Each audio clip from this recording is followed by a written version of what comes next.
کیا اہل بیت کا حق ہے امت پہ؟ اتنے احسانات، اتنی چیزیں ہم نے دیکھی ہیں بارہا. جی بے شک جناب رسالت مآب صلی اللہ علیہ وآلہ وسلم کی آل، آپ کی اولاد، اور پھر یہ حکم کہ قل لا اسألکم علیہ اجرا الا المودۃ فی القربہ، کہ میں کچھ بھی تم سے نہیں مانگتا مگر میرے اقربا سے مودت اختیار کرو. تو جناب رسالت مآب صلی اللہ علیہ وآلہ وسلم نے اپنی جانب سے نہیں کہا، بلکہ پروردگار بے عالم نے شک وہ جو کہا. فرماتے ہیں وہی. بے شک کہ دیکھو وما ینطق عن الہویٰ، اللہ کی جانب سے ایک ایسی مہر ہے جو زبان رسالت پہ لگی ہوئی ہے کہ اب آپ کی زبان مبارک پر جو بھی لفظ آئے گا وہ اپنی مرضی نہیں ہے، وہ خالق کی مرضی ہے. تو یہ صرف جناب رسالت مآب کی رضا نہیں تھی، بلکہ خدا کی رضا ہے کہ آل رسول سے محبت اختیار کی جائے، اور ایسی محبت کی جو عملی محبت ہو. عملی محبت سے مراد کیا ہے؟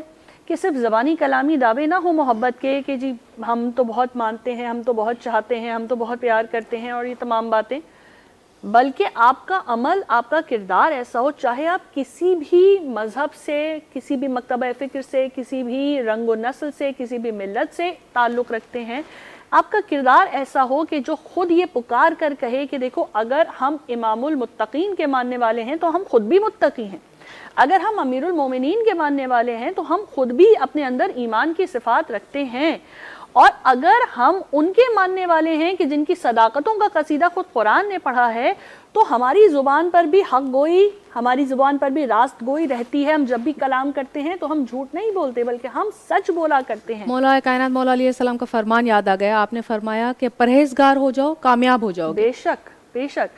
اور پرہیزگاری کیا ہے؟ پرہیزگاری خدا کی رضا ہے.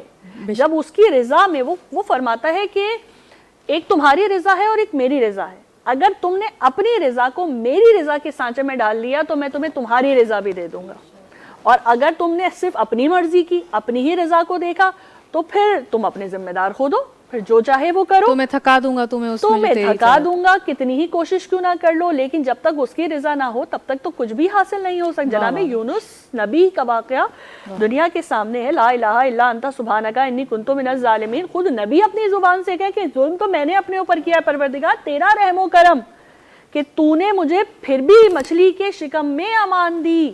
تو جب ایک نبی کو پروردگار عالم ایک چھوٹی سی بات کے لیے بھی ایک امتحان میں مبتلا کر دیتا ہے، تو میری اور آپ کی تو کوئی حیثیت ہی نہیں ہے، ہماری تو کوئی اوقات ہی نہیں ہے. اس پروردگار کا ہم پہ کرم ہے کہ وہ ہمارے اتنے گناہوں کے باوجود، دعائے کمیل کا مولا کا جملہ ہے کہ پروردگار میرے کتنے ہی گناہ ایسے ہیں کہ جنہیں تو نے چھپا لیا ہے، جن کی تو نے پردہ پوشی کر لی ہے، اگر دنیا کے سامنے آ جاتے تو میں رسوا ہو جاتا، کوئی مجھے اپنے ساتھ بٹھاتا نہ.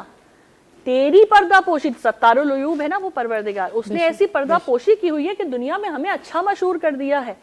اور یہی تو اس کا کرم ہے کہ نہ صرف اس دنیا میں بلکہ آخرت میں بھی ماؤں کے نام سے اٹھائے گا پردہ پوشی کرتے ہوئے. تو یہ انسان کے اوپر اب ان کا حق کیا ہے؟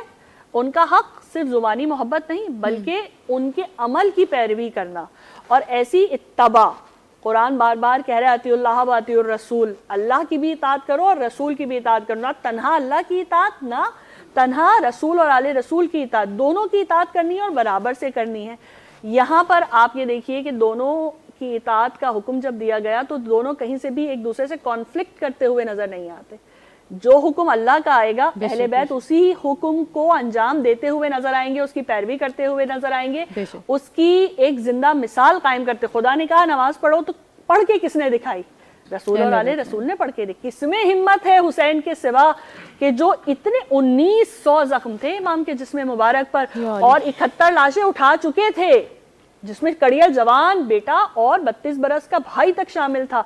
6 مہینے کا بچہ ہاتھوں پہ جس کے دم توڑے، اس کی قبر اپنے ہاتھوں سے بنائی ہو، اور پھر جیسے ہی وقت نماز ہو تو اس وقت سر سجدہ خالق میں چلے جائے. کون ہے جو ایسی نماز کو قائم کرے گا؟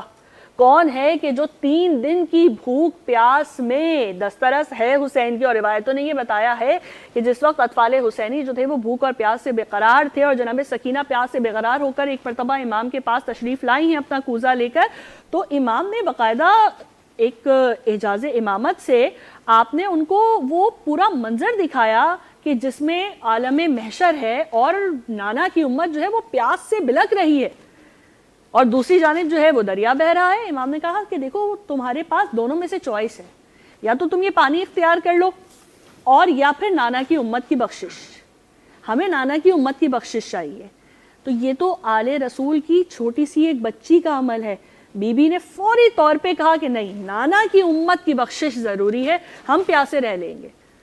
تو یہ اس گھرانے کا وہ عمل ہے کہ جو میرے اور آپ کے لیے ثابت کر رہا ہے کہ اگر انہوں نے ہمارے لیے اتنا کچھ کیا ہے, اتنا کچھ سوچا ہے اور اس مقام تک ہمیں لے کر آئے ہیں, تو اب ہمیں اپنا کردار ویسا ہی بنانا ہے کہ جیسا امام نے فرمایا کہ میرے قیام کا مقصد, میرے جانے کا مقصد جو ہے وہ امر بالمعروف و نہی عن المنکر ہے.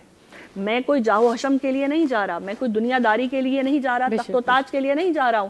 اگرچہ کہ یزید وہاں تخت و تاج پہ قابض ہو کر بیٹھا ہوا ہے, وہ دنیا دار ہے اور دنیا میں مشغول ہے, لیکن میں اپنے نانا کی امت کی اصلاح کے لیے جا رہا ہوں. میں نانا کے دین کو بچانے, یعنی اتنی بدعتیں عروج پا چکی تھیں اس وقت دین میں کہ اگر امام حسین یہ انتہائی قدم نہ اٹھاتے تو آج ہمیں اسلام کی کچھ اور ہی شکل نظر آتی. بالکل بالکل. یہ ان کا ہم پر احسان عظیم ہے کہ اپنا پورا گھر دے کے بھی آج جو جیسے ہی نماز کا وقت ہوتا ہے اور ہر طرف اللہ اکبر کی صدا گونجتی ہے, یہ صدا حسین کے علی اکبر کا صدقہ ہے کہ آج بھی اور قیامت تک یہ صدائے اللہ اکبر گونجتی رہے گی. اپنا گھر دے کر خدا کے نام کو, نبی کے دین کو بچایا ہے. کیا کہہ رہا تھا یزید؟ کوئی وحی نہیں آئی, کوئی فرشتہ نہیں آیا, کوئی قرآن نازل نہیں ہوا, صرف یہ تاریخ ہے, لکھا ہوا ہے. یہ جتنی آپ کو مقاتل کی کتابیں ملیں گی, جتنی آپ کو تاریخ کی کتابیں میں, تبریک کتنی بڑی تاریخ ہے, آپ کو لکھا ہوا ملے گا. یزید کے اشعار ہیں اور یزید کہتا ہے کہ کوئی فرشتہ نہیں آیا, یہ تو سب بنو ہاشم نے ایک ڈھونگ رچایا ہوا تھا اور کچھ بھی نہیں تھا. امام نے ثابت کیا کہ نہیں, تم غلط ہو. بالکل. اور ہم آل رسول جو ہیں ہم حق پر ہیں. وہ جو پروردگار عالم سورہ عصر میں ارشاد فرما رہا ہے, وَالْعَصْرِ إِنَّ الْإِنسَانَ لَفِي خُسْرٍ إِلَّا الَّذِينَ آمَنُوا وَعَمِلُوا الصَّالِحَاتِ وَتَوَاصَوْا بِالْحَقِّ وَتَوَاصَوْا بِالصَّبْرِ. تو دیکھو تو صحیح کون صاحب ایمان ہے, اور صاحب ایمان ہوتے ہوئے حق پہ بھی قائم ہے صبر کے ساتھ. یہاں صبر بہت بہت امپورٹنٹ چیز ہے.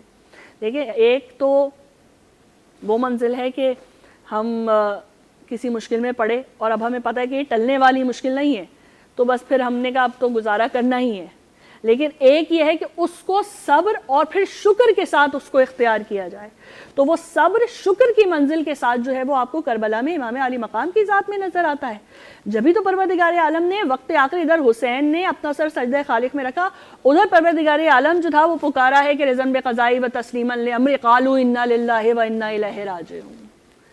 تو ہو ایسی نمازیں, ہو ایسا کردار, ہو ایسی حق اور صداقت کی گواہی کہ جس پہ خالق کو بھی کہنا پڑے کہ میں تو راضی ہو گیا. اب حسین تم بھی راضی, اور اس رضا کے ساتھ میری رضا لو اور میری بارگاہ میں آ جاؤ کہ بالآخر ہر ایک کو میری بارگاہ میں ہی آنا ہے.